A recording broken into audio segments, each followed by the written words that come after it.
aka. Bizda yangi devor mebel. Farg'ona viloyati Toshloq tumanida biz.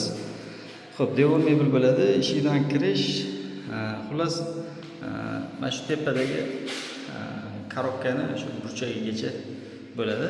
Shundan bu tarafi mebel bo'ladi. Xudo xolasa sekin ko'rsatib boraveramiz. Biz korpusi tayyor bo'ldi. Arzon variantda bo'lyapti. Bu taraf garderob, nariyog'iga o'sha ko'rpa taxlashga, pastdan tepaga qarab ko'rpa taxlanadi. O'rta polka. Tepasida antirisonlari bor. Sekin ko'rsatib boraveramiz. Devor mebelimiz tayyor bo'ldi. Farg'ona viloyati Toshloq tumanida birinchi xonamiz bu. Bu yerda ko'p xonalar qilyapmiz. Xo'p, nimalar bo'ldi? Arzon variantda bo'lyapti. Bitta garderob. Oshxona-moshlarimiz vakuumli. O'rtada polkali zona. Shu naval polkasi bor. Ba'da taxmon. Taxmonni pastdan tepaga tantishaveradi.